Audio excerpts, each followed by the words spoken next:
Watching COVID-19 coverage here on BNN Bloomberg. I'm John Ehrlichman, and COVID-19 has obviously raised a lot of long-term questions about different industries, including this theme of work from home. Now, we've been hearing from different property players in this country over the last few weeks. Let's get some perspective from another one now. Allied Properties, which has upwards of 1 million square feet of space across this country, in Calgary, in Edmonton, Vancouver, Toronto, Ottawa, Montreal, and more. Michael Emory is the president and CEO. The company just reported its quarterly results. Michael, thanks as always for being with us. John, pleasure to be here.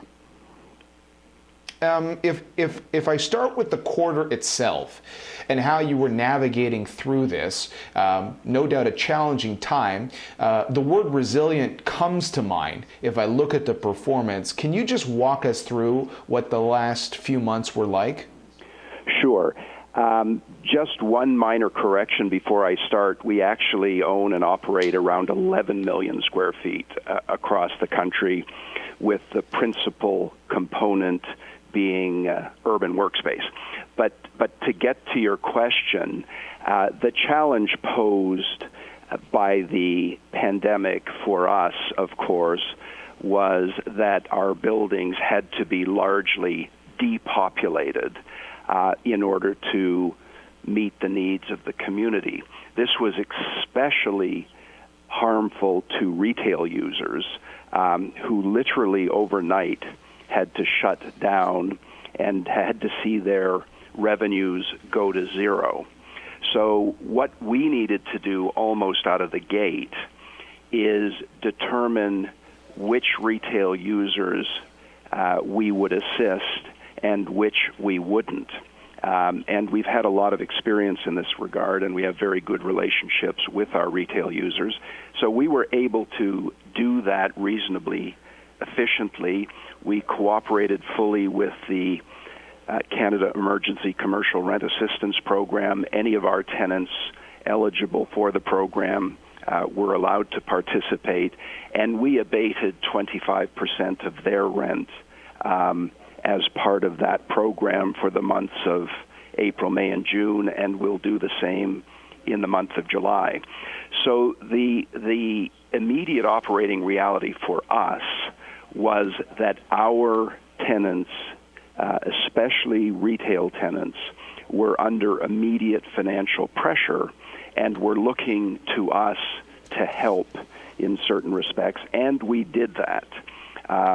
But what was very gratifying about the quarter and why we feel it demonstrates resilience in a very, very compelling way is that we were able to collect 95% of our revenues. We actually only had to write off $100,000 for non-payment of rent on the part of two tenants with space aggregating less than 10,000 square feet, which is literally negligible. So the portfolio held up extraordinarily well. Our user base or tenant base held up extraordinarily well. And it had only modest downward pressure on our earnings per unit relative to Q2 of 2019, and in fact, the ultimate bottom line, which for an organization like ours is called adjusted funds from operations, was actually up 3% compared to Q2 2019 because our regular leasing costs were a bit lower this year than they were last year, even though our leasing activity, even during the downturn, was very successful and very active. Long answer to a short question, but nonetheless. Well, no, it's interesting. I do want to try to give our viewers as much context as possible, so maybe we can jump through a couple more quick questions here in our remaining time.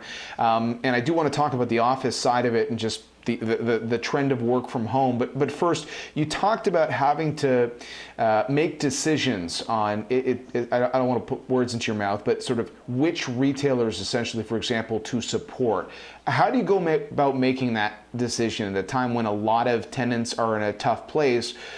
Who to provide more support to, and who ultimately is less deserving of support? Well, one of the differentiators would be a retailer with an enormous balance sheet, so a national or international retailer is able to support itself even in times of adversity. So we were not prepared to extend any kind of deferral or abatement to them. A number of other tenants are large independent operators with whom we have years and years of relationship. There we were prepared to extend help, but only in the form of deferral, not in the form of abatement. And then smaller retail users who are only getting established in our properties recently, those are the retail users whom we're also prepared to provide some level of abatement for. And we did it entirely under the Emergency Rent Assistance Program. So if our tenants qualified as small, medium, there we supported them.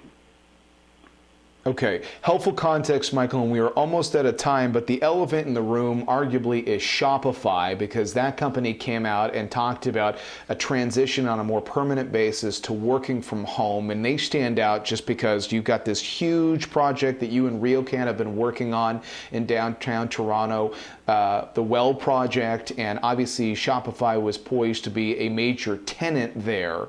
How do you feel about Shopify's positioning and the position potentially of other companies, particularly in tech, which is an area that you have catered to as a business, on this idea of working from home permanently?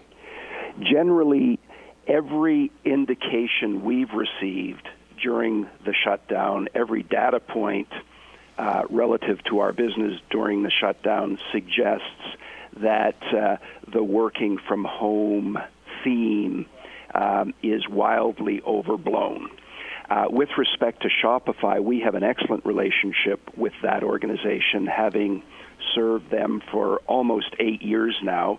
They have reaffirmed their commitment to the Well, as I've said publicly. They have also exercised a right to expand their space at the Well from the original 250,000 to about 340,000. So I can't speak to Shopify's overall approach to working from home. It's not something I'm competent to address, but I certainly know that Shopify will be a tenant of Allied's both at King Portland Centre and at the Well for years and years to come.